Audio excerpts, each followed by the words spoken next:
goddess, sing the rage of Peleus' son Achilles. Where's Papa going with that axe? Said Fern to her mother as they were setting the table for breakfast. It was the best of times. It was the worst of times.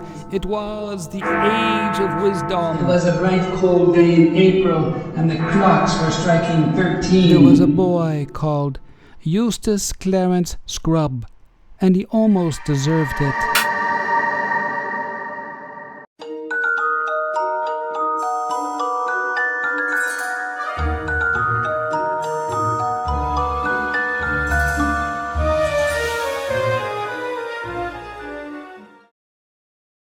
There are just two categories of reading books.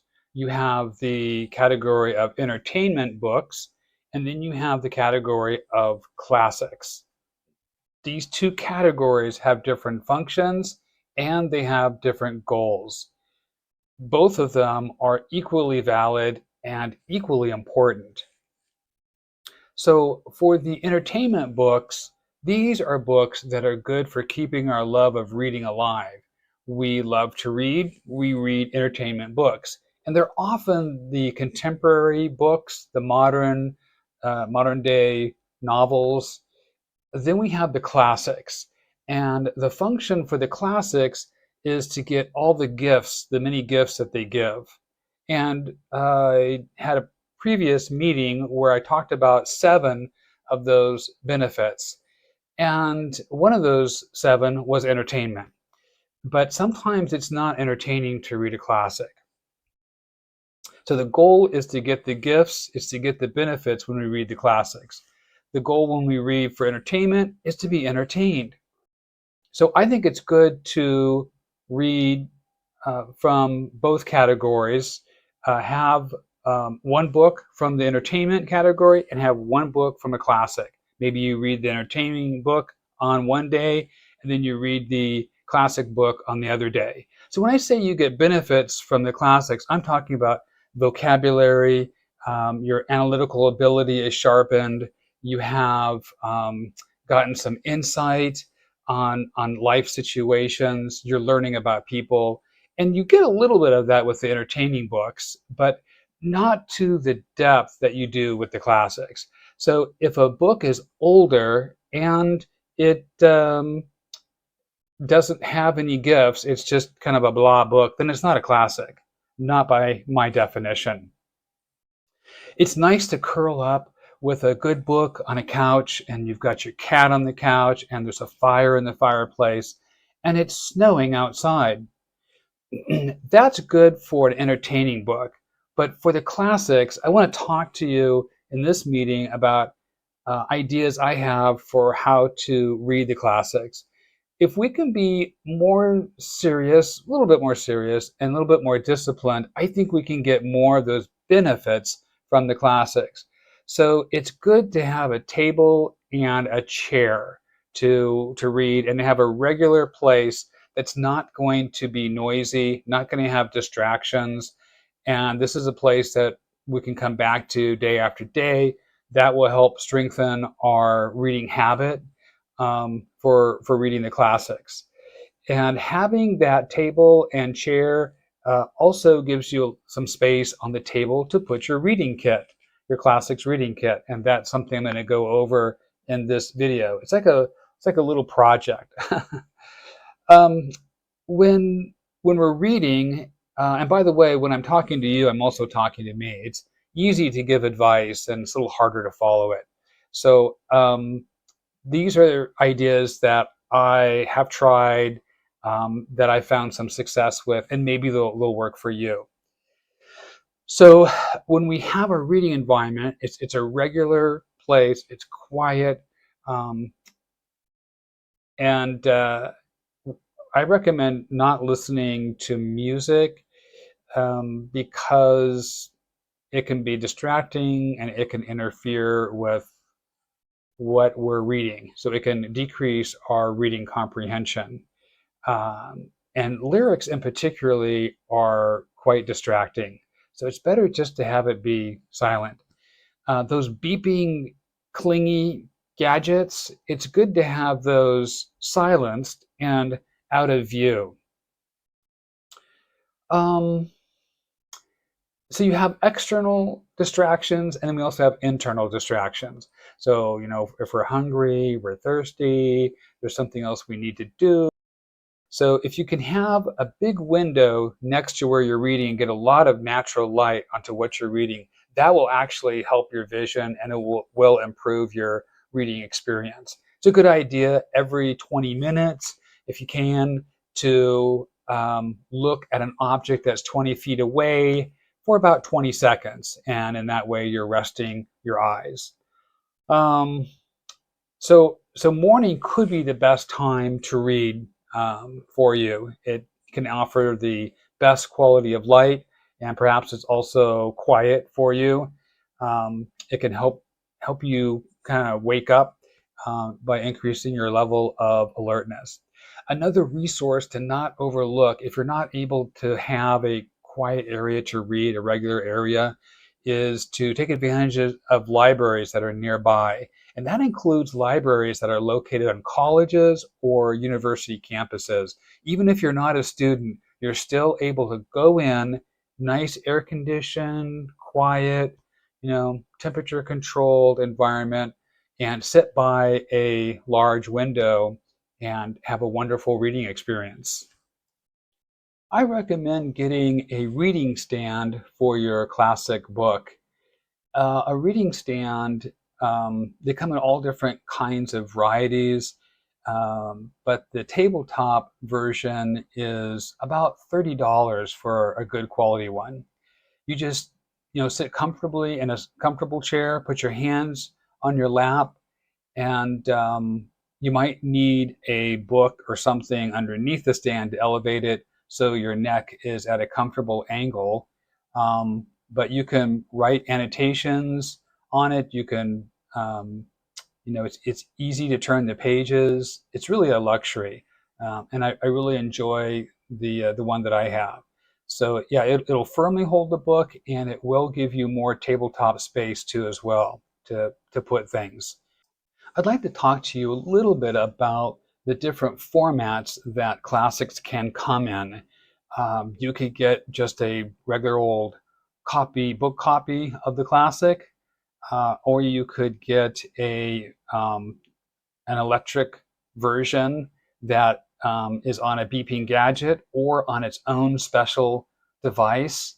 Um, and then the other is you could get a audio book um, version of the classic.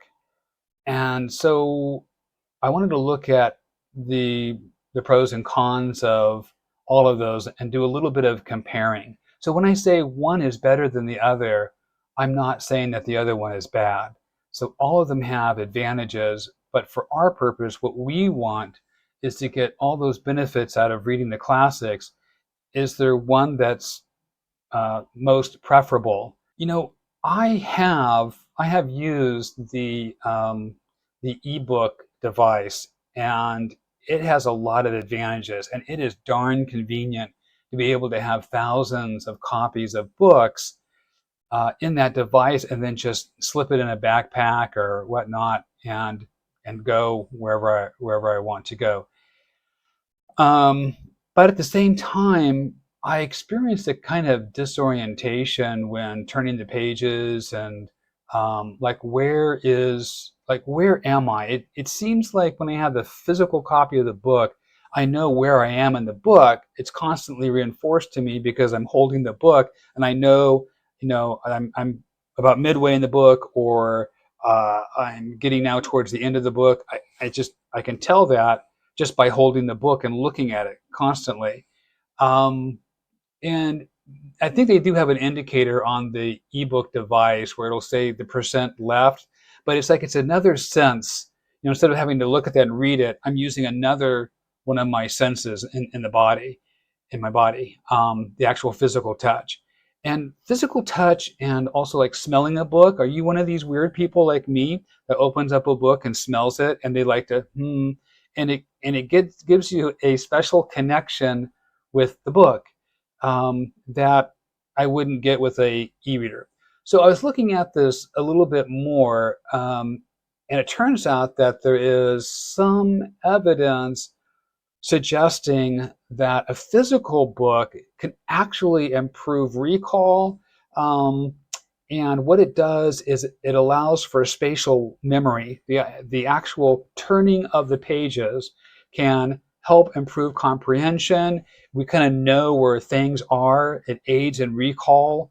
And there is some discussion out there that people are better able to get absorbed into a physical book. I favor using a physical copy when we're reading classics just because um, we can we can we can hold a pen and make a note on the paper. There's something about that that just connects you with the book.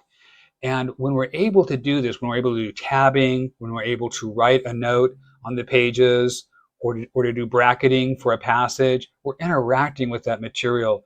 And I think that that helps promote reading comprehension, and it helps us know what happened when. It's like a special emphasis of what happened in the book because we're more involved and we're more interacting with the book. There are some other advantages to reading a physical copy of the book that you don't have with an ebook. So I'm talking about the computer version or the version that's on the beeping gadget.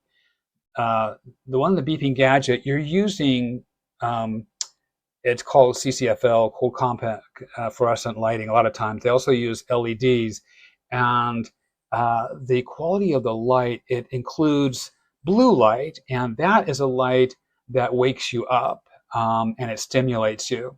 Um, but it can also be very irritating for people. There's a quality to the light that can cause eye strain. So you can get the specialized e-reader device, and it looks like e-ink. It's e-ink, and it looks like it's just text written on paper. And then you push the button, and magically it changes to another page, of text. Um, and so you have that. So there's that advantage over reading on a beeping gadget or on a computer, because those can cause eye strain. And if you're using that just before you go to bed, or you're using it while you read in bed, it can disrupt your sleep. It can kind of interrupt the normal sleep cycle. So I really like having the physical copy because you're using other senses of the body. And then there's that bit about the spatial memory that's kind of activated, promoted when you're actually turning the pages of the book, which I just think is actually fascinating to learn about, to know about. Now, there's another advantage. It's kind of subtle when we talk about having a physical copy of a book compared to the electronic version. That physical copy is taking up space. But the advantage that we have with a physical copy is that we can automatically start to read these classics in chronological order, automatically creating a historical timeline in our minds that's very rich, complicated, very granular, and it doesn't really take extra effort other than we just read the books in chronological order. We start, with very, very, books that were written very long time ago, and then we just go in chronological order till we get up to close to the present day, one after the other. And I just think that that will help deepen and just kind of make for a stronger connection with what I'm reading, because now I understand why things, in subsequent books, why they're happening. Like there's a war going on, or you could see how one book inspired an author in another book. It just goes together just so much more neatly. And then we have audiobooks.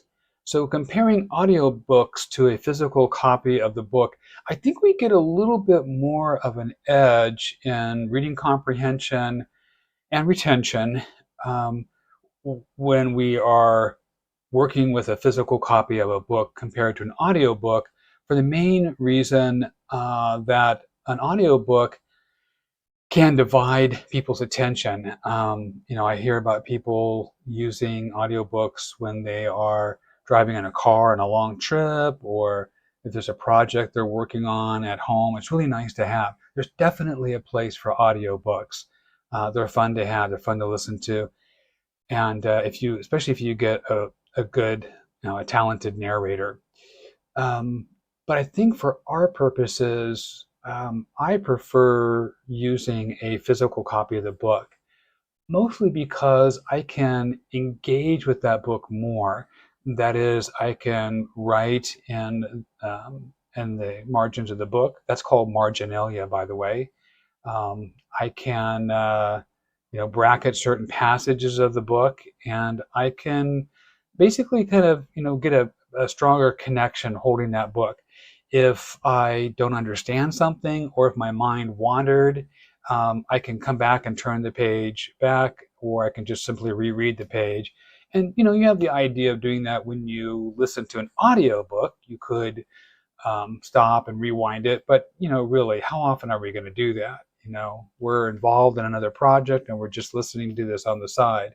So I think it's fair to say that when our attention is divided so often when we listen to an audiobook, then we get less for it. We have less reading comprehension. It's harder to follow maybe the intricacies of the plot or the character development. So we get that edge when that advantage when we're reading a physical copy of a book over a audiobook. So I think that once again, it's that process of going over and making a comment on the book, um, going and maybe bracketing a certain passage. You're thinking about it more. That can't help but increase your reading comprehension, your understanding of the book, and maybe that's something you're going to think about more. Not that that doesn't happen with an audiobook, but it's just a more deeper involvement when we're holding the book and we're able to reread sections. We're able to interact more by making notes in the book. So, in conclusion, I recommend using a physical copy of the classic. Um, and I don't recommend reading anything, entertainment or classic or otherwise, on a beeping gadget or on a computer, because there are additional built-in distractions that come with that, and also the quality of the light is poor. Um, for ebooks though that are dedicated ebooks, I think that's great for and audiobooks are great for entertainment, the entertainment category of books. And by the way, audiobooks can help improve listening skills, but audiobooks don't count as a book that you've read, because you don't do the decoding process that you do when you're reading a book. Someone else is doing that for you. So for an audiobook, I'm listening to an audiobook or I'm enjoying an audiobook, but I'm reading a physical copy of the book. So what do I prefer? Um, Obviously, I prefer the actual physical copy of the book. But beyond that, I really like hard covers. For me, it just feels like it's a book when it's a hardcover. Some people like the paperback where it's soft and floppy, um, and either of those will work fine on a book reading stand. And you'll be surprised how large of a book you can get on a reading stand, and it will still hold it, and it has clips on the bottom that you swing over, and that keeps the pages open, and then you just move the clip off to the side, turn the page and move the other clip, and then you put the clips back on. It takes a moment to do that, and when you get to certain points in the book, sometimes you only have to use one clip, because the other page will stay in place for you. So I prefer hard cover books, and I absolutely just me, I absolutely hate mass market paperbacks. The quality of the paper is horrible. They do not stand up in time. They disintegrate. Pages fall out. The hardcover books, they usually seem to have a better quality spine, better construction. They hold together and they travel through time much better than a mass market. A mass market paperback, there's like no space in the margins. The font is super small. It's just so frustrating, and they're super fat. So for me, I just absolutely hate them.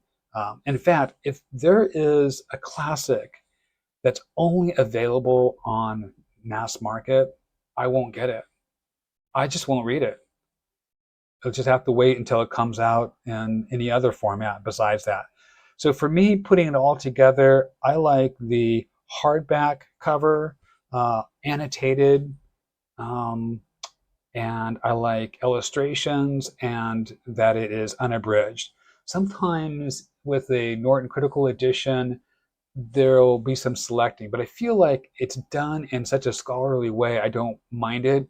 And all in all, when I look at all the books that are lined up that I hope to be reading, by far the great majority of them are unabridged editions.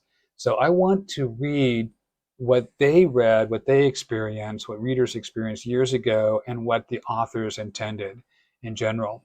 Now that I've said that, maybe it's worth also saying what I'm not willing to read, to give serious attention to, is if I'm reading something that's a historical book and I'm just coming across data or something that's it's kind of like reading a dictionary. It's at that level. I'm going to be skimming over that. Huh. Now, when we're looking at buying a classic, um, we need to keep in mind the different publishers. If the classic is very popular, then oftentimes there'll be many publishers that are publishing that classic title. So for me and for us, I think what we're going to be interested in are classics that have annotations. So annotations are notes that are provided as part of the work. You don't just get the story, what the author wrote, but somebody else is giving you like special glasses for your mind to understand what is actually happening, like phrases that they used hundreds of years ago that don't make sense to us. If you read the notes, the annotation, it'll explain to you what that means. It'll relate it to you in modern terms. So it kind of bridges the gap and helps increase your understanding of what you're reading. So to me, I think that's critical. Now, annotations can come in the form of footnotes where they're at the bottom of the page. You just go look right to the bottom of the page. How do you know if you have an annotation? Well, next to the word in the text, there'll be a little number next to it, like say, for instance, the number 7. You look down at the bottom of the page and you see, oh, number 7. And we'll say, the king of Diomedes was married to blah, blah, blah. And you'll go, oh, okay. And then you can go back and continue your reading. That's a footnote. Then you also have endnotes. Endnotes can be at the end of the chapter or they can be at the end of the book. So it's a little bit more fumbling involved to get the information for that. And there's always the idea of doing that before you do the reading of that chapter. I tend to just do it while I'm doing the reading, even though it's a little bit of an interruption. So annotations are going to give you a bridge into the conversation that's going on in the book. Without the annotations, because the book is much older, the language is antiquated, archaic language, it's going to bridge that gap for you and get you into that conversation that's happening with the book. So publishers that offer annotations are great. Illustrations, quality paper, and book construction. Books are expensive. I don't mind paying a little bit more and getting a hardcover version of the book. Hardcovers tend to be a little bit larger, which means maybe the font's a little bit larger, maybe the margins are larger if I want to make a comment, or put some other kind of remark or note or something in the margin and do marginalia. I think it's a little easier for hardcovers to do that. But usually with hardcovers, the spine is just, it's better constructed and it's going to last longer, I think, than other books. You'll save a little bit with the uh, paperbacks, but I don't mind paying just a little bit more and getting the hardcover and getting that quality. So when you look at different publishers, if you have a publisher that offers great book construction, um, like the Modern Library or Everyman's Library, the quality of the paper is great, but they don't have any annotations usually. There's no annotations in there. So sometimes you have to sacrifice one for the other. I will prefer the annotation version. Um, so let's kind of get into the different publishers that we have. So I've ranked these from my perspective for what it is that I want to do, what it is I think you want to do in reading classics. What is the most preferable? So we've got 3 tiers, and in the first tier we have the Norton Critical Edition. That book has pretty good quality paper, and it's got annotations. Sometimes they have essays that provide historical context. They have all kinds of information to help you plug in to the spirit of that book, to understand what's going on and enjoy your reading. Um, the fonts, I should say, for all 3 of these tiers are pretty much the same. I'm not even including mass market paperback. I mean, y'all know how I feel about that. It's not even on the list. But otherwise, the fonts are generally the same. The margin is generally the same for Norton Critical Edition and the Oxford World's Classic, their books as well. So I put those 2, Norton and Oxford, in tier 1 because they provide usually even more than annotations. They'll have your glossaries in there. They'll have maybe maps. And they'll have essays that other scholars have written and such. And that's going to be for the first tier. Then for second tier, I would put Penguin. Penguin, the paper quality is not very good, not as good as tier 1. But the translations, just like tier 1, will be modern, and there'll be great translations. And they could offer other things in there. They could offer essays or other critical analyses from scholars and experts and stuff, but the paper quality isn't great.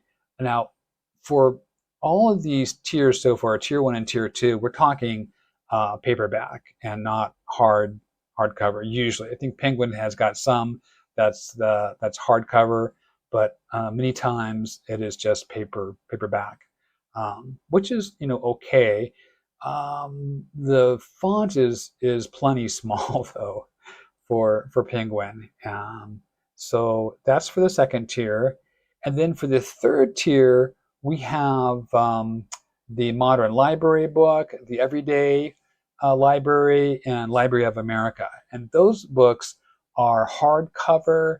They have great construction. They have good quality paper. So why are they in the third tier? Because they don't usually have any annotations or anything else to offer to help us understand. But maybe you don't need that, with some of the books. But for me, that's going to be my preference every time. If it's a choice between, the Modern Library publisher or Norton Critical Edition, I will go for the Norton Critical Edition. So let's talk about translations. So we have a continuum. So a continuum is like a scale. So for example, on one end you have hot, and on the other end you have cold, and in the middle you have warm, and all the shades of warm as you move towards hot, and all the as water is cooling down, let's say, you're moving towards the cool end of the continuum. So you have all different kinds of things that we can apply the idea of a continuum to. So for translations, we have a continuum where on one end we have a translation that's faithfully true to the original text, and then we have the other end of the continuum where the translator has kind of been more poetic, and so maybe it's not as well, it's not as faithful to the original text, but it's a very engaging read. Now, so you could have a modern day translation, it's good to go, but that's just kind of the flavor of the translation. It could be true to the original text, but maybe more dry, or you could have it where it's engaging, but it's not true to the original text so much. So you have to decide which one you want.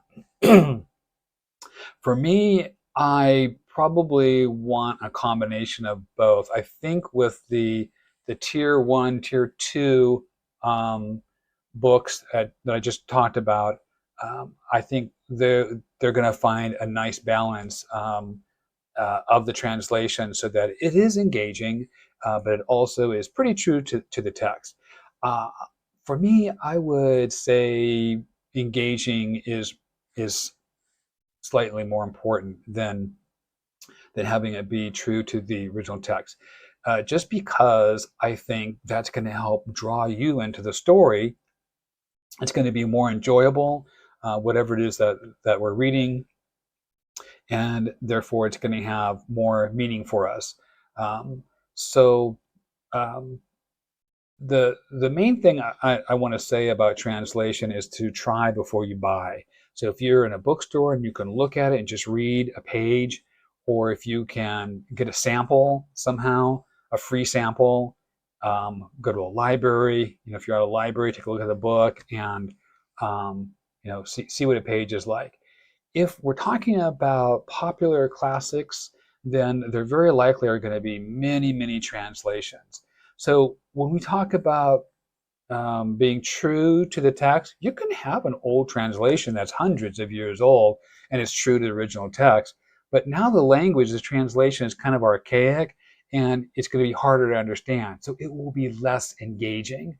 Or you could have it way back when where it was more engaging for the people at that time.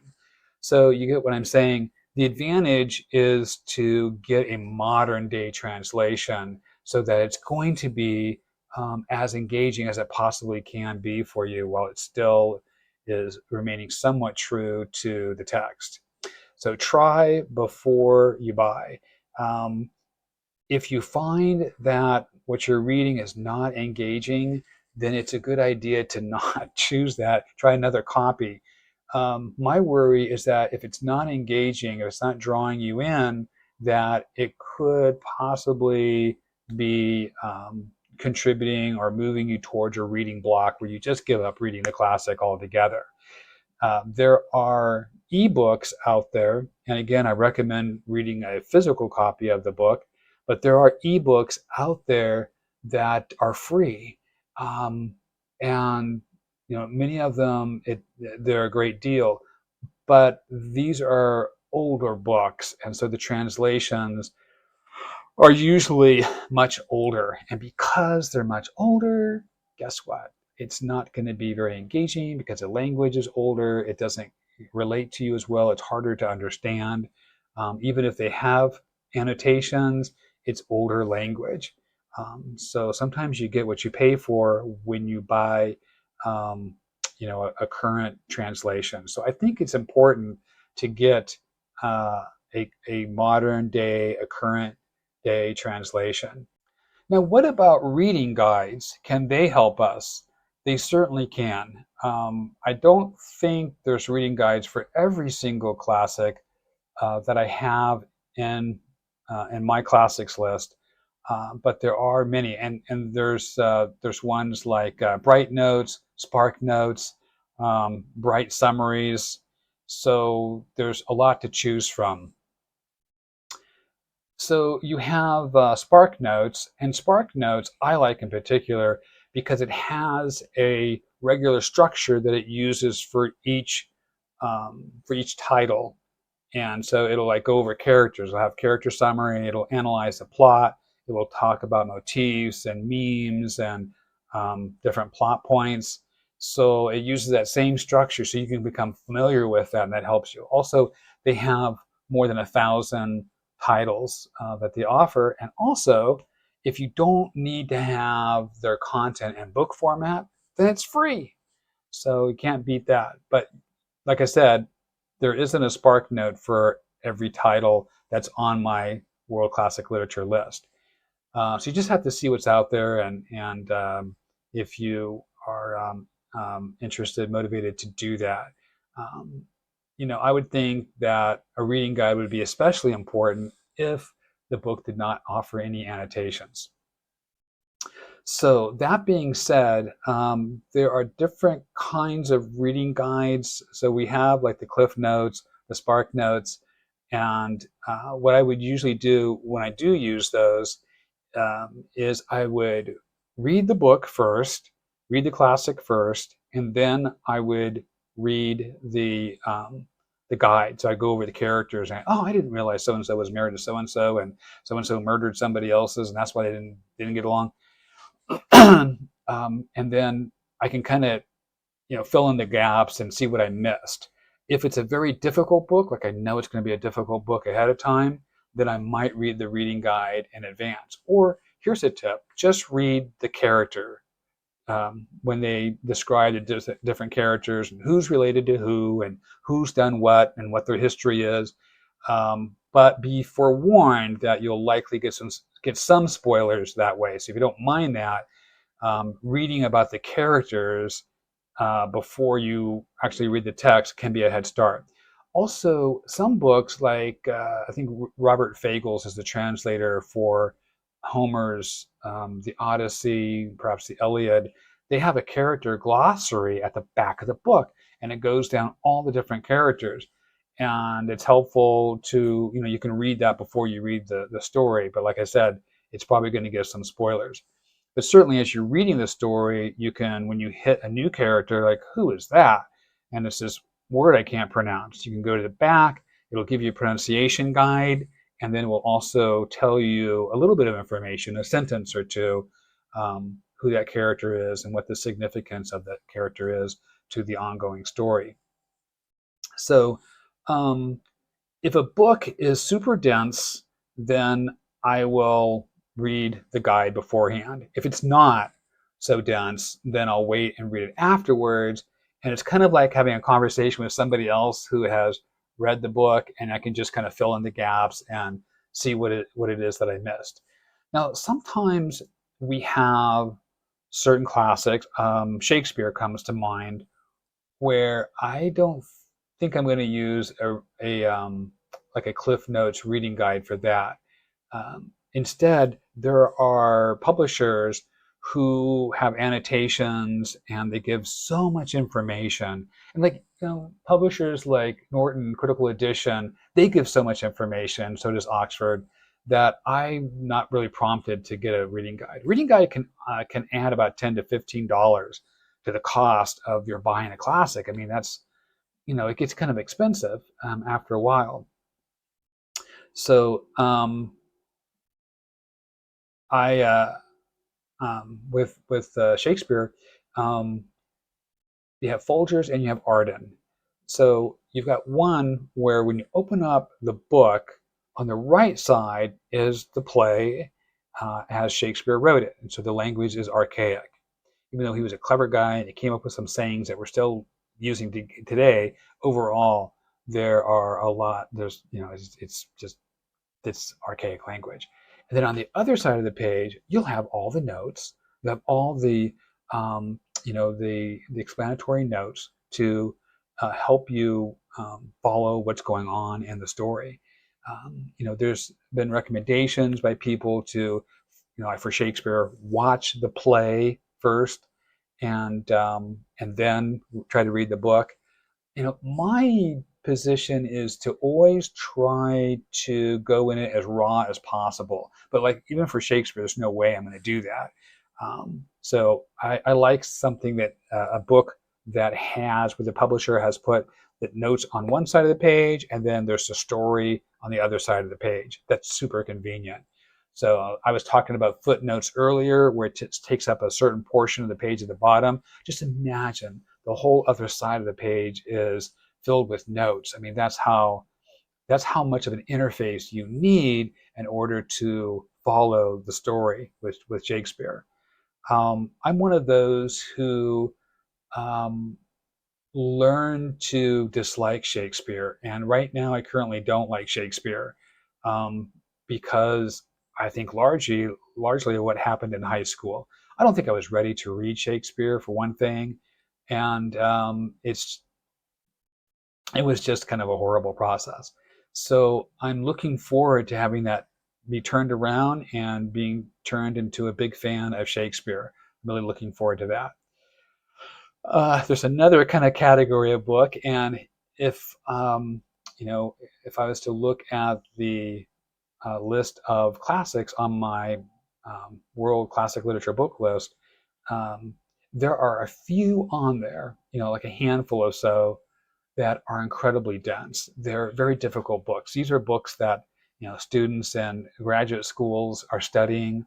Um, and so, why am I doing this? What business do I have of reading these super hard books? Well, they're accessible to everybody, and you can get benefits out of them. And I'll have more to say about that later on. So I'm thinking of one book in particular that's on that list, Hegel's Phenomenology of Spirit. So Hegel is a philosopher.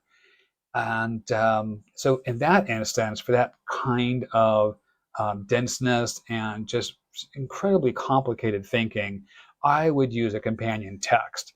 Another author would be, or another textbook would be Ulysses, and I would use a separate text for that to help, get the that deeper understanding of what's going on. What about reading pace? So when we're reading classic literature, I don't recommend trying to do speed reading.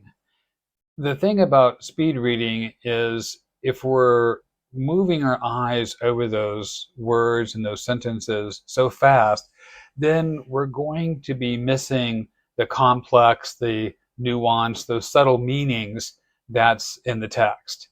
Now, a natural response I think that many people have when they're bored is they start skimming and they want to get to the good parts. So sometimes I do that. I just kind of skim through to try to get to the good parts. Now, the problem with skimming is that we miss the details, and those details could be part of the good part. They can also have information that could answer questions. So it's like, we're more going to be confused because we're not getting the full picture, and we could become more bored because we're not getting the full picture. So it's good to slow down. Um, if we skim, it worsens boredom tends to worsen boredom, and it tends to worsen confusion. So we control our reading rate. Now, if you find that skimming is a problem for you, one idea is to use a bookmark or a index card to slow you down.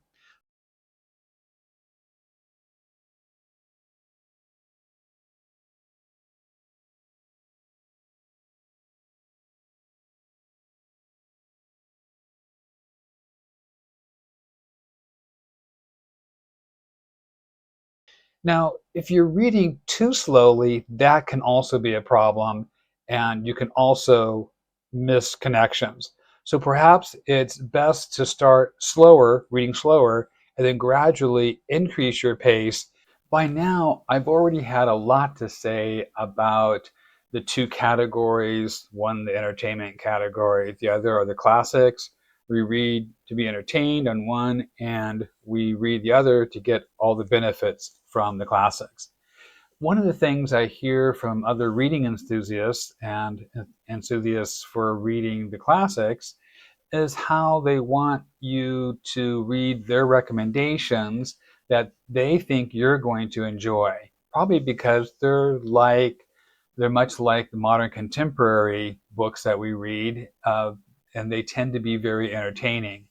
Now, the problem with this is twofold. One is that you're going to, even if you enjoy reading those few classics, and even if you feel more confident to read more, which is what some of them want you to do, which on the face sounds like a good idea, you're just going to be running into those classics that are not entertaining, and then you could give up on reading classics altogether, and then you're missing out on the many benefits that the classics has to give you. Now, when I talk about the entertainment quality of reading a book, like when we read an entertainment book, a modern day novel, even then it's still hit or miss. Even if thousands of people say, this novel, oh, it's the best. I really could relate to the characters and the plot was so interesting. And then you read it and you've already seen that plot before in other books and the topic just isn't interesting, whatever it is, and then you've wasted your time. It wasn't a good reading experience. With the classics, you always have, with a true classic, you always have a great reading experience because you're getting all of those other benefits. So one of the benefits of the 7 that I list is entertainment. And that sometimes happens. Well, here's the deal. When you go through a more difficult classic and you don't give up, your goal is not to read just for entertainment. Your goal is to read to get all the benefits, and you do not give up. By the time you get to the end of that classics, you will have learned so much, and you will have received many, if not all, of those benefits that I chose, and I actually put on this form that you can use to, and I recommend that you evaluate that classic book that you read. I mean, it's 300, 400 pages or more. That's a big chunk of your time. Take a look at it and analyze it and see, was it a benefit? Did it benefit you? Because for the entertainment side of reading books, it's easy to know if it benefited you. You either were entertained and you liked it and you gave it a great review, or you weren't entertained by it, even though it's a perfectly, competently written story and there are some truly interesting parts to it, but for whatever reason it wasn't interesting to you, then you give it a bad review and it's subjective. But with the classics, it's a little bit more objective, I feel.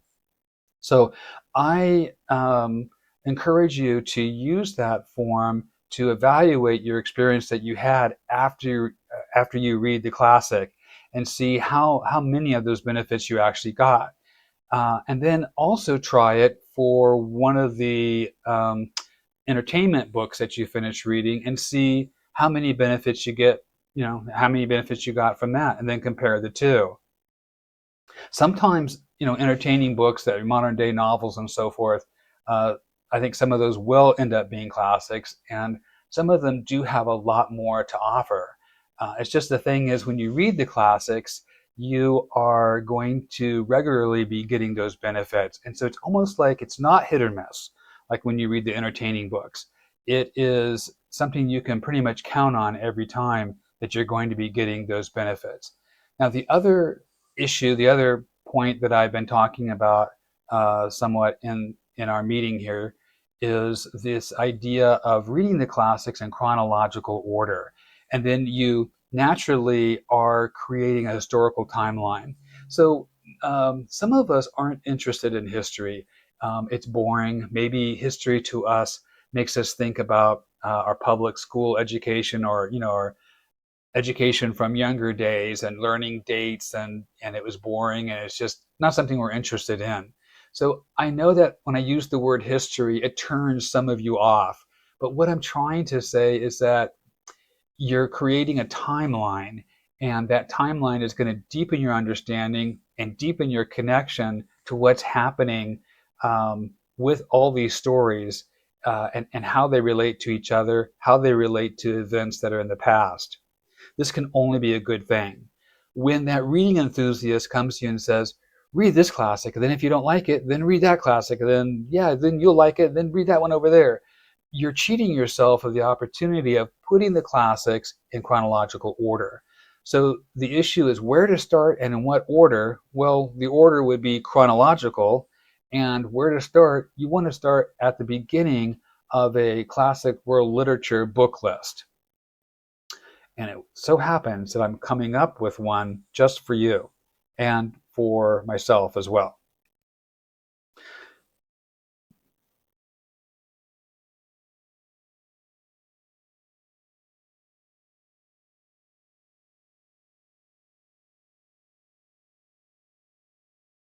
Yeah, yeah, yeah, yeah, yeah, yeah, yeah, yeah, yeah, yeah, yeah, yeah, yeah. Yeah, yeah, yeah, yeah, yeah. Yeah, yeah, yeah, yeah. This is called defacing a book. Notice how the red marks are blocking some of the words, and those words can't be read or can't be read very easily. It's also an eyesore and it's very distracting. And this is book owning. Here we see Magic Pen is going to use brackets using purple ink because purple ink represents plot points. And then Magic Pen is going to use blue ink and is going to also bracket another portion of text. Blue ink is used for comments in general. And then write a comment down below, also in blue ink.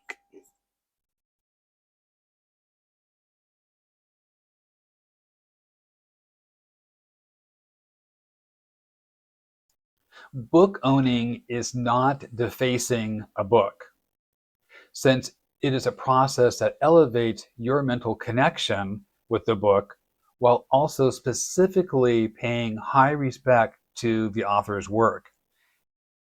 This is extra work that we do, and we're not going to waste our time on a book that isn't going to give us benefits. So I think it really is a high compliment to the author and what they did. So book owning is a process that helps connect your mind with the contents of the book. It is you making your book your own. Book owning is part of the overall process called active reading. Now, the idea with active reading is to engage your mind more with the material of the book. And the benefits you get from that is improved reading comprehension, improved recall, as well as opportunities to sharpen your critical thinking skills. Can improved critical thinking skills be used in other areas of your life? And can those skills improve the quality of your life? So book owning is not defacing a book. Now, to be clear, we don't do book owning on any collectibles or any antique book that was signed by a famous author. We wouldn't want to do book owning on those books. However, books that we own, we can do. Like, we wouldn't want to borrow our sister's book on how to get everything you want and mark all over it without her permission, probably. Book owning includes all of the following: underlining, highlighting, bracketing, summarizing, and annotating. And annotating, by the way, annotating means actually writing the note. So it does not refer to the overall process of what we're doing, the tabbing and the underlining and so forth. All of that is called book owning. Now, by the way, I don't like to do underlining because I think it looks sloppy. And if I use a ruler, if I were to use a ruler, it takes way too much time. Also, underlining can bleed through the paper, or the highlighter can bleed through the paper, and it can also fade over time. What I like to use is bracketing. It's just the right amount, like minimal amount of ink to, mark that passage for me. So if I was to reread the book again, I wouldn't be distracted by the eyesore of of all the underlining and highlighting and so forth. Now, if you're going to resell the book again, then okay, then you have a case for not doing book owning and using pencils and using symbols in the margins and such if you want to do that. But what I'm trying to do is kind of get you going on this project, this whole project of having your own library, creating your own classics library, one book at a time, building that historical timeline. And, and I even encourage you to get a stamp, get a custom made stamp.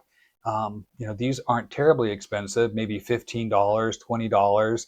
Then you can stamp on the inside of every cover, this book is belongs to the private library of so and so. I think that gives you a more special connection. It's like a commitment you're making to that book. You're now in my library. Okay, so I have saved I think the best for the last. There is a terrific advantage we have in doing this process of book owning. I'm going to go through this process in greater detail so you can see how to be actually reading and doing book owning on your classic book that you own. But you get this terrific advantage after you've gone through and you have highlighted, I say highlighted, but you've noted, like with brackets, and you've written comments and so forth throughout the book, and you've summarized at the end of chapters throughout the book. After you've done all of that, you've set everything up for you to do what I call an abbreviated reread. Now, this is valuable because remember, we're going to be putting these books on our bookshelf in chronological order. So later on, when you read a book, for example, if you read Ulysses by James Joyce, I understand that it refers to Homer's Odyssey. So if you want to, you can go back and spend, I don't know, 20, 30 minutes or so and do that abbreviated rereading of the Odyssey, just going back and reading the notes that you read there. You made the effort, you put the notes in there, the plot points, the major, the minor plot points, any questions that you had with the book, any vocabulary, you can review all of that and kind of freshen that up in your mind, and then you'll kind of have a better, a richer, developed perspective that you can bring with you when you're reading James Joyce's Ulysses, and you can get the references that he's making. So here is the classic literature reading kit, and we'll start from the left and pretty much work our way to the right. All the way to the left is the Teddy Bear multi-color pen, the multi-pen, and it comes in all kinds of varieties. You can get it with a Christmas tree on top, or a Santa Claus, or a soccer ball, or a football. Anyway, so you slide down the color that you want, and then to release it, in this case, you just push Teddy Bear's head down. That will unlock it, and you can choose another color. Next to that, you have your good old-fashioned Sharpie, your black Sharpie pen that you can use to draw the arrow onto the 3x5 cards to make an anchor card. C and D are your tabs, and it's great to have a variety of these colors to use because as you go through and read the book, you may want to track something else. So it's nice to have another color to be able to do that. The tabs are not very expensive, and that's pretty nice. And when you stick the tabs on there, you can put them wherever you want to kind of point out where the material is. The one on the right is paper, so it's not see-through. The one on the left, item C, that is see-through. Anyhow, you can put it where you want to. The one on the left also has the little arrows and point to where you want it to point to. And if you have too much sticking out, then you can use item H, which you see down below, are the safety scissors, and you can just trim that off. Pretty neat. The advantage of the tabs, item D, is that because it's paper, you could write on it if you wanted to. And then item E is your sticky notes. So if you need more space for writing comments or to write your summary sentences at the end of the chapter, you can use the sticky note. Also, we use the sticky note at the front of the book when we're making our tab key, where we're defining which colors mean what. Which colors are tracking which item. Right, and then item F to the far right, those are the 3x5 cards, and those are going to become the anchor cards. So far you can see the cash outlay for your reading kit is pretty low cost. And then item G is a 6-inch ruler. This one happens to be clear, and you can use a ruler or a bookmark to guide your reading, to slide it down the page, to kind of help prevent you from skimming. Um, and skimming kind of wastes time a lot of times. So once we get our reading pace set, this can kind of help direct our focus. And then finally, over to the right, lower right, item I. Now the cost of the reading kit goes up goes up more. So this is a smart speaker, and they cost about $50. Uh, and the smart speaker is there for you when you're reading.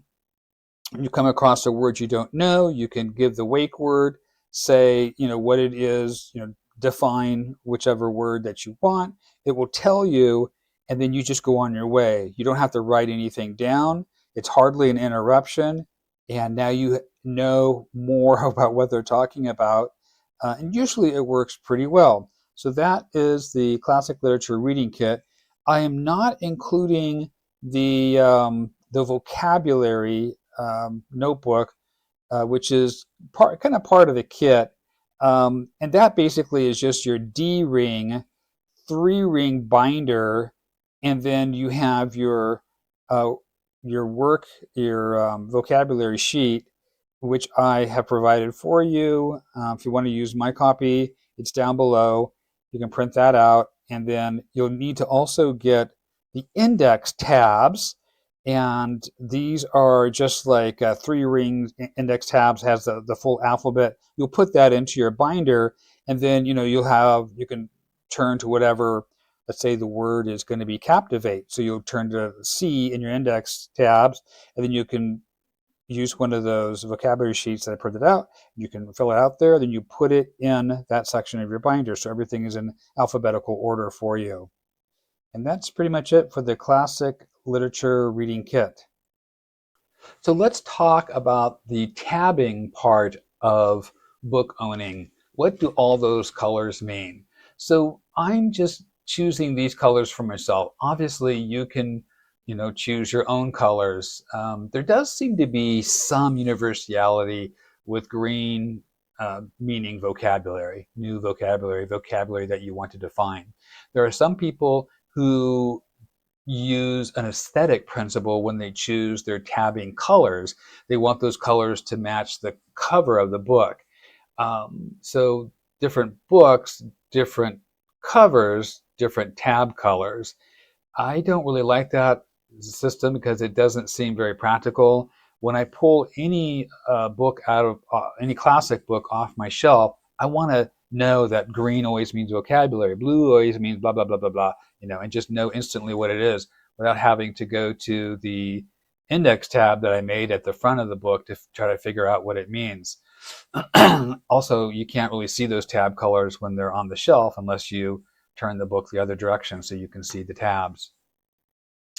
So let's go through the different tabs. And obviously you can choose which colors you want, and you can choose what it is that you want to track. So the common ones that I find out there and the ones that I use for myself, green is for vocabulary. Now this may not be a vocabulary word that I want to keep for myself or that I want to learn, that I want to add to my own little vocabulary notebook. But it's still a vocabulary word that I don't know what it is, and I need to know what it is so I can understand what I'm reading. Now, one of the freebie that's offered for our meeting today is a vocabulary sheet, and you can find that down below, and then you can use that to create your own vocabulary notebook. Blue can be used for general comments. And this is good for, let's say, the passage that you read triggers a strong emotion. That can have some value for you. In fact, there have been some who use emotions that's connected just with the tabbing system. So maybe red is like romantic feeling. Blue is, this makes me feel sad. Yellow is comedy, and this part was laughing. It made me laughing, made me laugh. And so, when you're done with all of that, if you're just tabbing based on emotion, you could look at your book and the book tabs and see, wow, this part over here really made me cry a lot. This part over here, or this book overall was very funny to me, or there weren't very many yellow tabs. It wasn't very funny at all. Um, I mean, that's a different approach that you can do. So for blue, I would use it for like just a note that I want to write. Maybe I think of a connection to another book, or there's something that happens on the historical timeline. But you can also use it for if it triggers a strong emotion in you, or if there's something that you're very curious about, and it's just something worth noting. Purple, I use that for plot points. Now, when I am actually reading, I don't put the tabs on when I'm reading. I wait until later. So I don't know if a plot point is minor or major until I finish reading the book. But like I said, the color purple is for plot points, whether it's minor or major. And the thing about I should make the point here, when I'm doing the tabbing system for those colors, I have a corresponding ink color. So the vocabulary is green, so then I would be circling that word on the page with green ink. Later on, I will apply a green tab, perhaps. So purple is for plot points, blue is for general comments. Red I use for any problems, or maybe if I see an error or a mistake that I think was made, then I can use red. If I disagree strongly with what's happening here, with what the character is doing, um, or if it just causes some confusion, like I don't understand, this doesn't make any sense to me at all, I'll flag it, and then I can write in red ink, next to it in the margin what the question is, or what the problem is, and then I can come back to that later. And the process I'm going to explain to you later in this meeting, we get to do that. We get to come back and look at that. And that's part of the enriching our experience of reading the classic. Orange I reserve for a brilliantly written passage, something that I might even want to memorize, but just a beautifully written part of the passage that crystallizes some really important points. So we have the color systems, and that's just the basic colors that I use.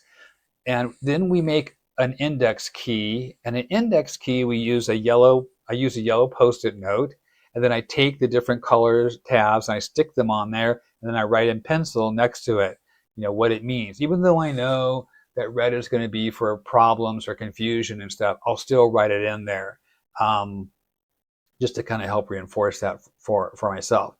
As I go through and read the book, I can add other color tabs to it and define that color tab so that I can track whatever that is throughout the book. For example, when I read The Count of Monte Cristo, I was interested in how many times people were referring to the Count as looking like a vampire, the pale skin, and so forth.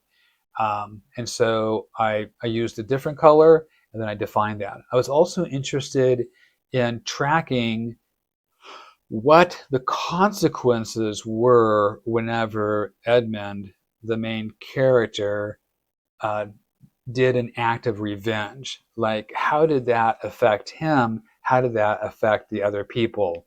Or maybe it didn't at all. Maybe it didn't affect him at all.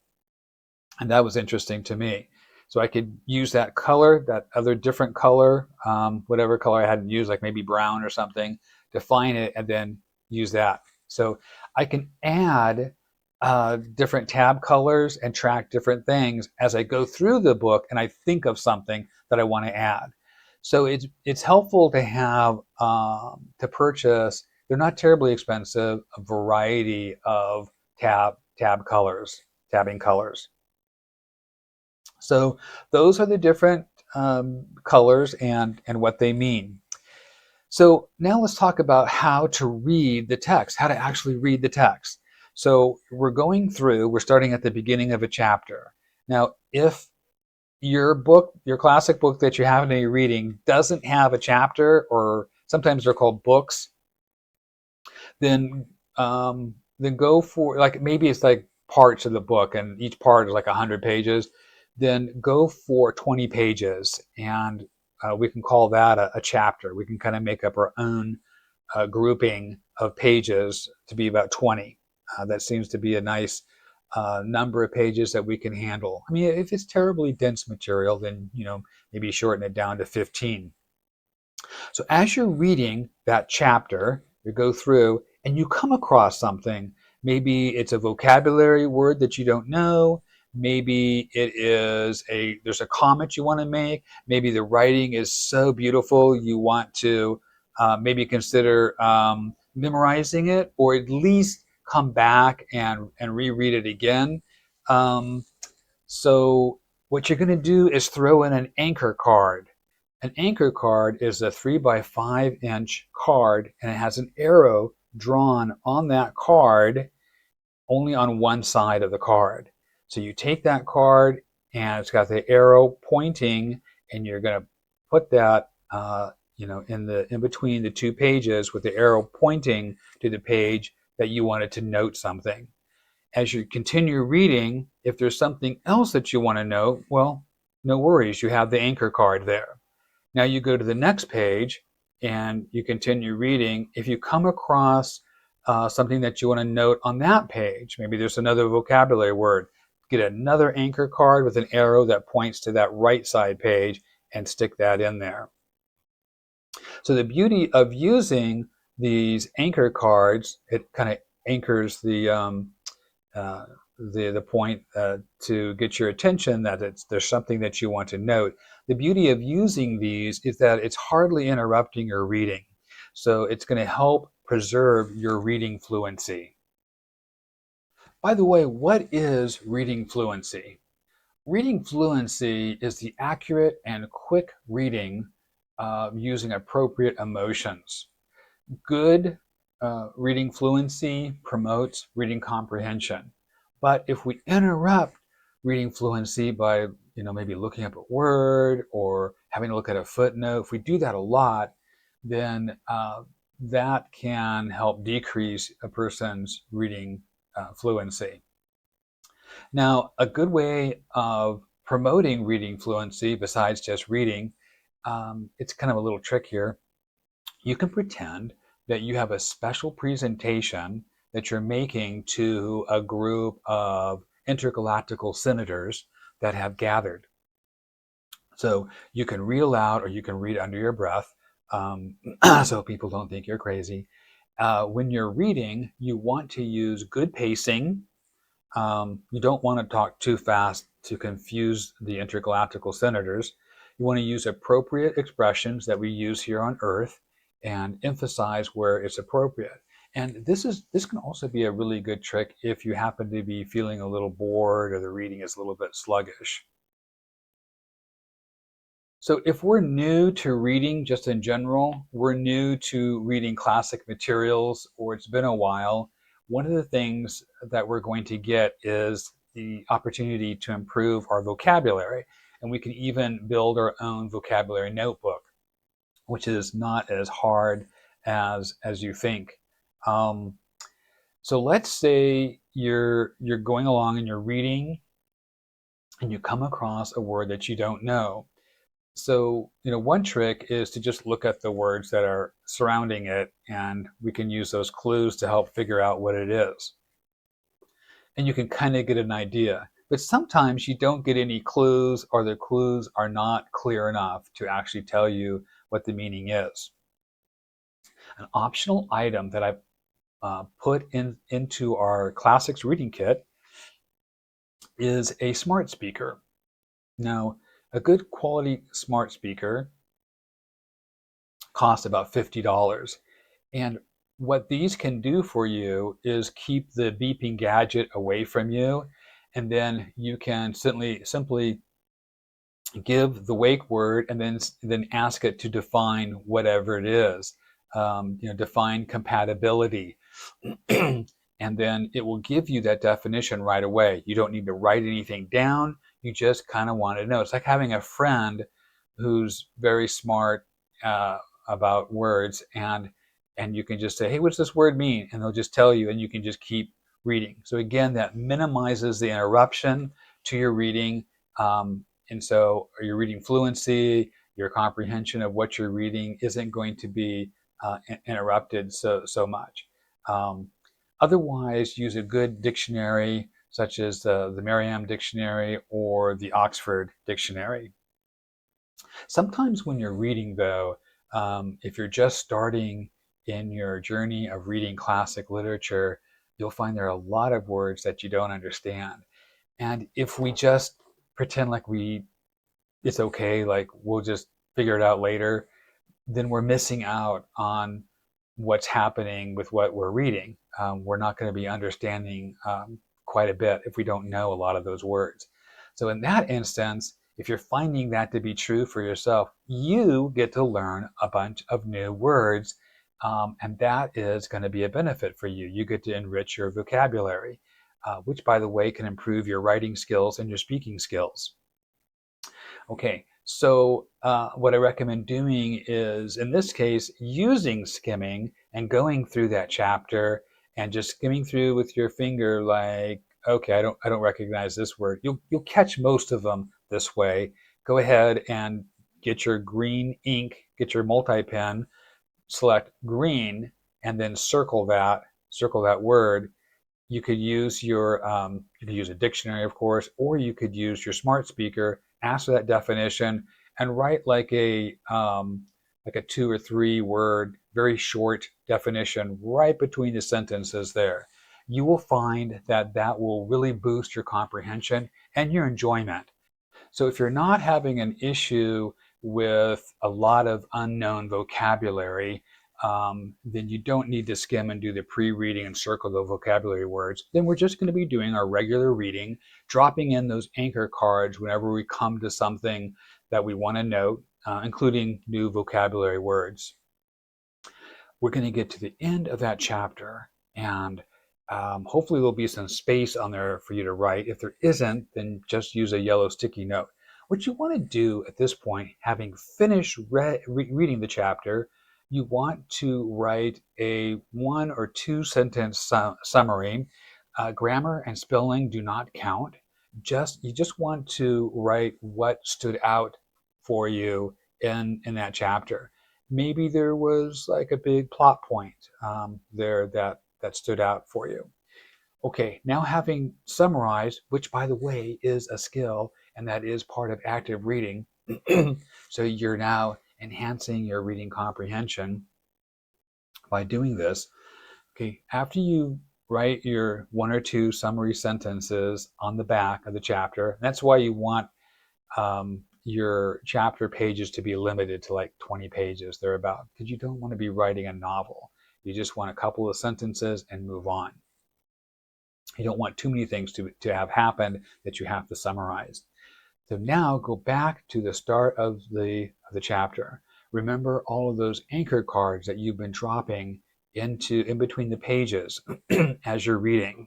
Now you're going to turn the pages until you come to an anchor card. It's got an arrow and it points to that page that there is something on there you wanted to note. Go back and skim. So skim that page, and it should pop out at you, whether it's a word or a comment that you wanted to make. Okay, now, depending upon what it is, like let's say it's a plot point, minor or major, then you can get your multi-pen and click purple ink, and then bracket that sentence or sentences, and then move on. If it was a vocabulary word that you don't know, then click on green and circle that vocabulary word.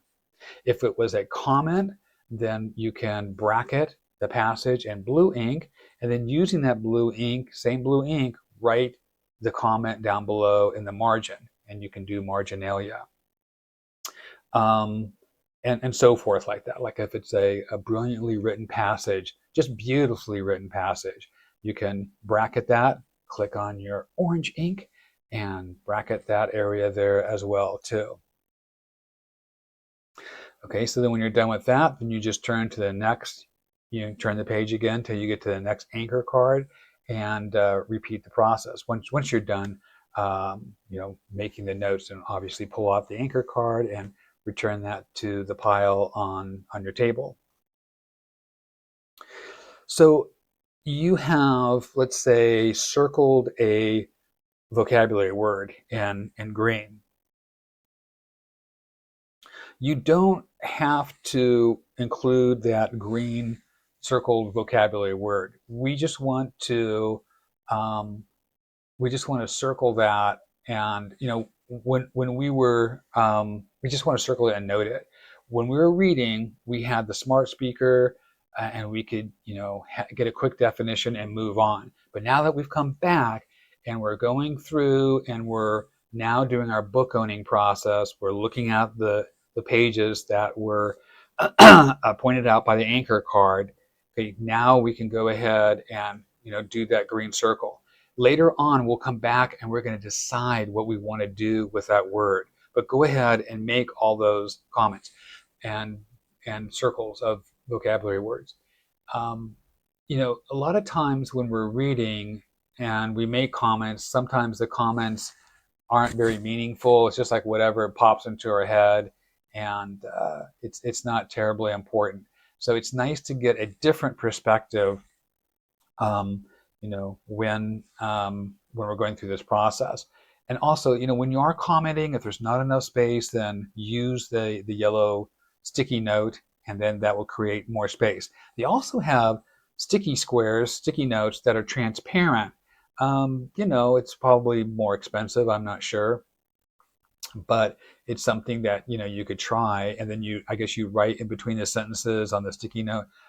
For me, I would just use the yellow sticky note.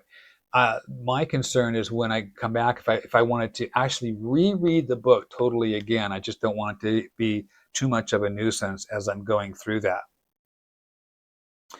Okay, so now you've gone through chapter by chapter, you know the process, and you have now finished the book. So now what we can do is go back to the beginning of the book, chapter by chapter, and now we have our tabs in our hand. This is when the color tabs come into play. We have these color tabs that we can use to mark, but we're going to be judicious about our use of the color tabs. So the beauty of this is that we are judicious. We're not just going to willy-nilly stick tabs all over the place. And we get to kind of evaluate in our mind, because you're going to be going through and asking yourself, does that comment that I wrote, does that mean anything? Is that something I want to come back to and look at it again? Was that a worthwhile comment? I'm just writing whatever thought came to my mind, but on second hand, it doesn't seem that important. Then don't put a blue tab sticker next to that comment. That orange, bracketing that I did for that passage, the writing was okay, but it's not that great. It's not that poignant to me. Don't put an orange tab sticker next to that highlighted or that bracketed text there. If it is a great written passage and maybe you want to memorize it, then stick that orange sticker next to it. You get to the vocabulary word that's circled in green. You get to decide if you want to include that in your own personal vocabulary notebook. If maybe it's a fun word like kerfuffle, or maybe it's a word that I think I need to know this word. I can see using this in my own vocabulary. Then stick a green tab next to that. You can come back to that after you go through the whole process or whatever, and add it into your own personal vocabulary book. And remember, freebie down below, where I have given you a vocabulary sheet you can use. So what's cool about this idea again is that you get to now evaluate. So you're you're thinking about what it is that you've read, and you're doing that throughout the whole book. You're going chapter to chapter through this.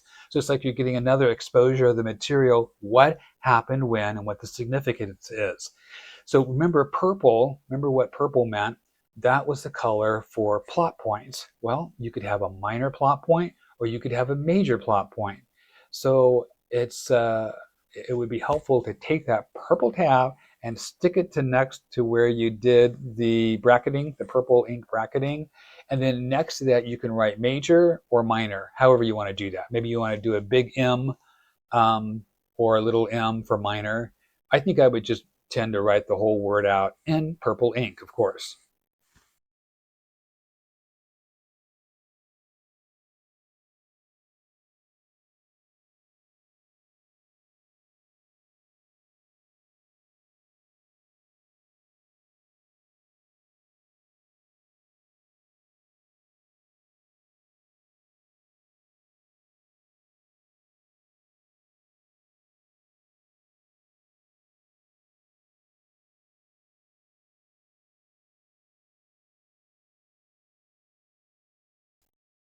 So we have these two categories of book reading. You got your classics, and then you have your entertainment book. And I've talked about that. I've talked about what the function of each of those categories are and what the goals are. What I have not really touched upon is this idea of motivation. What is motivating us to do the reading? Well, for the entertainment books, we're motivated to read them because we enjoy reading them. They're entertaining. But what's happening over here on the other side, this other category of classics? Um, objectively that there are these benefits that we can get when we read the classics. But that big, the dopamine release that we might be getting when we read the entertaining books, when we get a good one, that we enjoy, we're probably not going to be getting that all the time when we read the classics. Okay, so what is going to motivate us for reading the classics? Because we're likely going to have a kind of mental barrier that we're going to be experiencing. It's kind of a burden that we're going to be experiencing. And I'm calling these the 3 psychic pains. And I have solutions for each of those, but there is an overarching solution for all 3 of them, and that is your motivation to do this. If you're not motivated to read the dry classics, the dry ones, you're only willing to read the Christmas carols by Charles Dickens, then I think we're going to run flat and we're going to stop reading the classics. Okay, so we just don't want that to happen. So it's important to recognize that our motivation for reading the classics is to get those benefits. We're not reading the classics because we're in the mood for it. Like I'm not going to read this entertainment book that's a horror book, because I'm not in the mood to read a horror. And then a week later, for some reason, I'm in the mood to read it. I read it. It's a great book, and now those 2 things come together, and I feel really good about this. It's just an incredible experience. I super enjoyed reading this particular horror book, let's say. Well, we're not taking that attitude when we read classics. We're being a little bit more serious about this. So what's our motivation going to be? Well, I don't think we're going to get that motivation. You have an initial one where you're excited about the project, but once you start digging into the Peloponnesian War, for example, by Thucydides, it's a very dry read. What's going to motivate you to continue reading? Well, I think what's going to motivate you is pleasure, but it's going to come after we get about, 4 or 5 of these books under our belt, where we've gone through and read the entire book, page by page. We slayed that dragon. And we also evaluated our experience.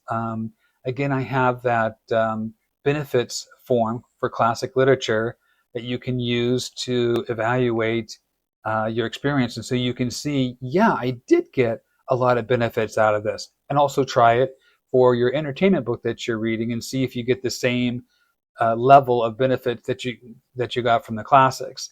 So I think in time, there will be a kind of pleasure that grows inside of us, but it's not something that arrives quickly like it does when we read the entertainment books. So I'm concerned about that, because one thing that's going to be waiting for us there when we're reading some of these drier books um, are these three psychic pains. Now, I'm characterizing these psychic pains as being psychic. In other words, they are originating in the mind. It's not a bruise or a cut that's somewhere on the body, it's in the mind. Okay? But that doesn't make it any less real. It's still real. It's still a burden to carry. It's not, terribly horrible burden. It's not like you're being drawn and quartered, but it's still it's still kind of burdensome. I think it's important to recognize what they are so we know what's happening and what we can do about them so that the devastating reading block does not materialize. Because a lot of times when people experience reading blocks, it's game over. Okay. So at this point, we realize when we start reading our classics that entertainment is just going to be a benefit. Now, if we do get a juicy bit there and it titillates us, titillates us, then we can appreciate that amount of entertainment, that good feeling that we got reading the classics. But we recognize that that's not going to be our drive to read the classics. So what are these three psychic pains? The first two happen while you're reading. The last one happens when you're not reading the classic, but when you're thinking about having to read the classic or starting to read the classic. So the first one, and they're not in any particular order, is boredom. So boredom is a pain. I remember as a kid laying on my front lawn with my best friend next to me on a beautiful summer day, big puffy clouds in the sky. We're looking up at the sky and the clouds, and my friend is laying in the opposite direction, and his head is hanging over this wall, which is about 3 feet above the sidewalk, but the rest of his body is on the grass, and his arms are out, are up and outward, stretched out, and he's saying very slowly, "I am so bored," and he looks like he's going to cry. I mean, and you can't tell me that that isn't a kind of pain. So boredom is a very real psychic pain. Can we carry the burden of boredom from time to time when we're reading these classics and continue to read the classics? A solution, besides having that motivation that should come into play books later, a solution is to, and you're not going to like this, is to slow down the reading. If we're skimming, then we are missing details, and the details is what's kind of helping us to stay along with the story. That can cause a lot of trouble. So we want to make sure that we're not skimming. So we slow down, and we're reading at a comfortable pace, not too fast, not too slow. Then you're aware that your motivation has tanked. You just have no motivation. You do not want to do this. This is so boring. I think at some point we kind of get used to bearing a little bit of boredom because we're familiar with the experience of we delay the reward, but the reward is there and we get it all the time. When we wait, we emotionally learn that. Even when I tell you that you're going to get that, it's not enough. You have to experience it. You have to go through and read that full book, hundreds of pages long, have that achievement, have the pieces come together at the end, realize how much you've learned, go through and evaluate the work, and just really come to a place where you can appreciate the overall experience. You're going to feel some pleasure there. But like I said, that's going to take books later. So we want to slow down. And if our motivation does tank completely, then I want you to go into what I'm calling emergency slow mode. You're done for the day. You're done reading the classic for the day. The next day, and it's great if you have a place that you can go to, a regular place every time, a regular time you can go to. The next day, come back and start that classic again, but only read for 20 minutes. And here's a big hefty tip for you. Do not use a countdown timer. Do not use a countdown timer. Use a stopwatch and don't have it in front of you. Move that off to the side where you can't see it. So you're reading the book and oh, this is just so boring. I'm just dying.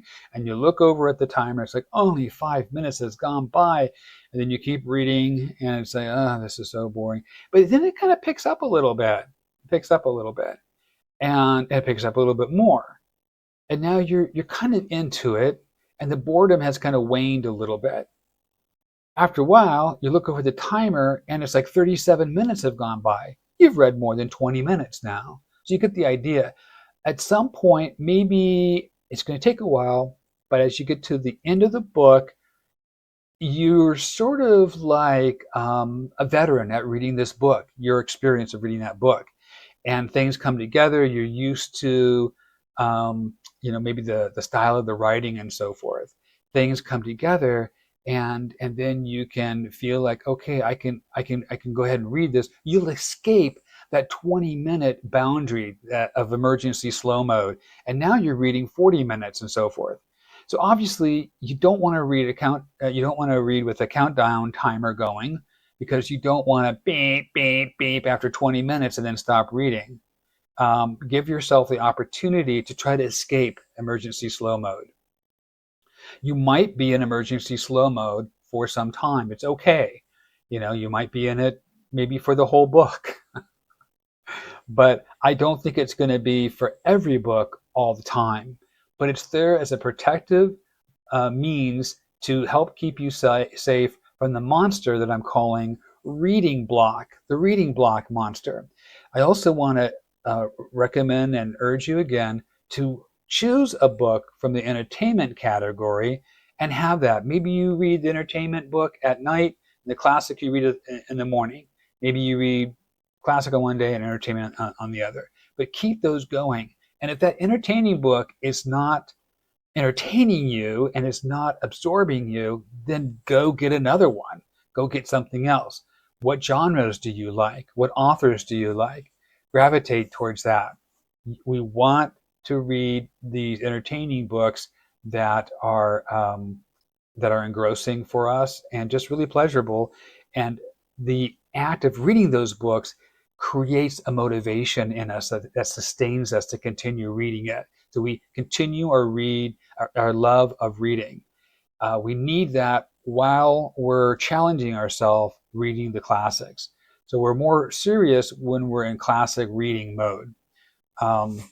We're going to be learning how to, and this is so critical, how to carry these burdens. First one was boredom. The second psychic pain is confusion. Now, some people, it's not a problem for them. They're reading, they're confused about something, and they can go ahead and just hold that off to the side and keep reading. They may also do, which is a part solution, and that is ask questions like, what is going on here? And you may not be able to ask a question directly, but you can think, okay, now what do I know? What is going on? Now, what is not going on? And you can zero in on that, put it in the form of a question, get your multi-pen and activate the red ink. And then you can go ahead, when you're doing your second read, drop an anchor card, then come back and write the question on the paper. So it might be answered at the end of the chapter, or it might be answered at the end of the book. So we have to carry that burden of confusion, like we don't understand what's going on. Hopefully, we're clear enough with the other stuff that's going on. But if we're not, then go back and pick up. Like if your mind was wandering, go back to where it wasn't wandering, what you remember, and then reread it. And you think, well, I don't like redoing something all over again. I should just have to read that page once and not have to read it again. but you're going to get a big benefit if you will just make that little bit of extra effort and go back and reread it again. We don't want to be doing skimming when we're doing the readings here. So if we're skimming, if we're bored, or if we're skimming because we're confused, we're missing out on details, and that will contribute to more boredom and more confusion. If you need to, you can use a reading bookmark, and I've talked about that earlier in our meeting here. I heard, funnily enough, somebody was talking about not ever using a bookmark because they want to kind of, as I understand it, they want to test themselves in where they remember they left off. So let's say you're reading and you finish on page 100 and you put your bookmark in there and you're done for the day. The next day you come back and you open up your bookmark. Oh, okay, I started over here, but it turns out your mind was wandering. You don't really remember what was happening for the last few pages. They don't use a bookmark at all, is the idea. So they know that they're in book 5. They go ahead and they find where they're at based on what they remember. I thought that was pretty clever. The end of all bookmarks. Okay, so I've talked about 2 psychic pains and what to do. Basically, you're slowing down. You're going into slow mode. If you're confused and it drops your motivation, it kills your motivation, then you're going to go into emergency slow mode for both of those. I've also, recommended to read a entertainment book too as well. So the third psychic pain, I'm just going to call it the ick, and it is these icky feelings that we have before we're reading. So we may not even have to look at the classic book. We just know the classic that we're reading is thick. The text is dense. It's got those footnotes on them. I mean, that's like something that scholars use. I'm not a scholar. That's like way above me. So it's got this intimidating quality to it, very intimidating quality to it, and it can cause us to like not want to. It's turning us off from starting to read or continuing to read the book. Think about a project of cleaning the garage. How appealing does that sound to you? Yeah, spending the whole day cleaning all the mess in the garage, sweeping it, removing the dust, putting things into new order, maybe building shelves, whatever. It's an incredible project. But at the end, as much as we don't want to do that at first, waking up, I gotta go do this. At the end, when it's all ordered, doesn't it feel good? And it's clean, and you got a place for everything, and you can get the car in and the car out, and it's easy. That's what I'm talking about when I'm saying we're postponing that kind of reward sense, that pleasure sense. All right, so getting back to the ick, making it hard for us to start, making it hard for us to continue. For all of these psychic pains, I just want to tell you they are passing. They're not going to be all the time, but you have to get in there and do this to emotionally experience that they're not going to happen all the time. So one kind of ick is feeling dumb. You start reading the book and the book is just making you feel dumb. And it's putting you off because it's like you feel like you can't overcome that. That it's an obstacle you cannot overcome.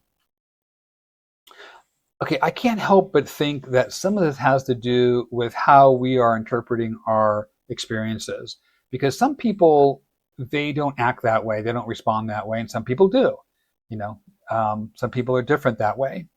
So I've got a little experiment for you I'd like you to take a look at. Take a look at the center of this picture. Are these cubes or boxes on the floor, or are they on the ceiling?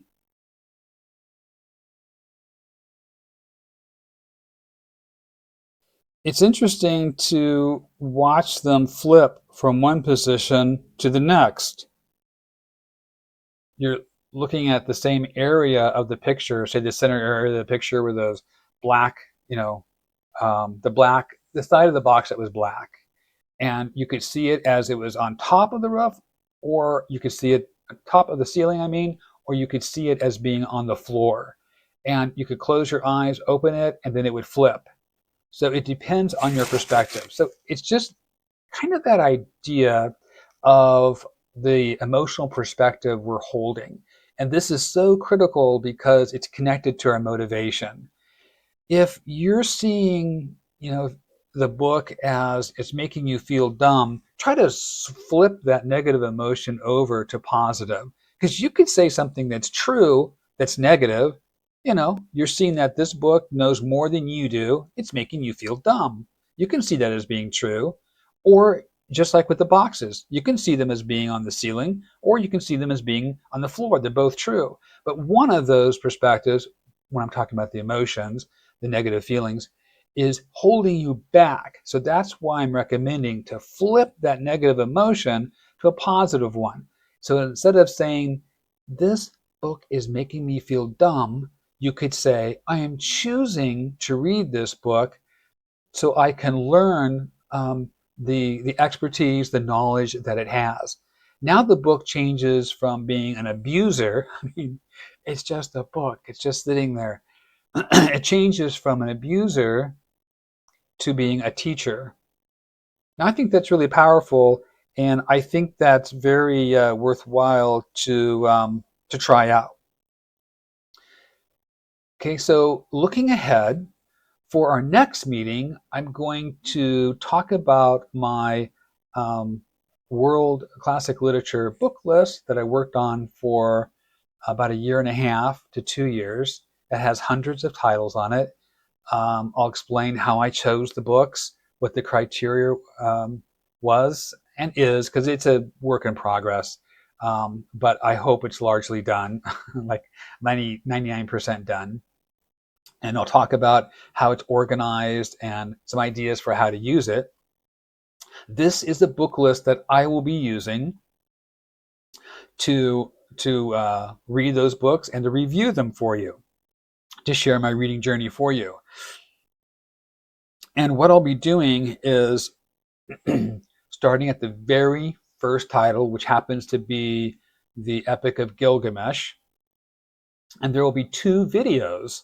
Okay, so that's the very first book that's on the list. And when I'm done with that title, then I'll go to the next title and the next title after that, one after the other. They are in chronological order. But each title is going to have 2 meetings. So I will meet with you twice for each title.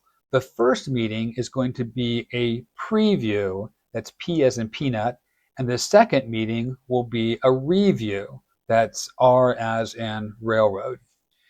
So in the preview, I don't give spoilers. This is the meeting that will help put you in what I hope is a good position for getting the most out of the book.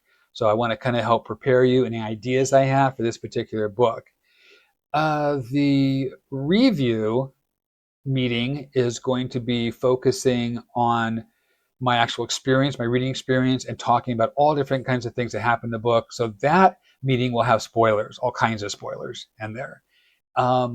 And I intend to use that evaluation form for classics where I look at which benefits out of the 7 did I find and to what extent, and I'll share that with you. So, and in this way, this is how I'm going to be sharing my bookish journeys with you.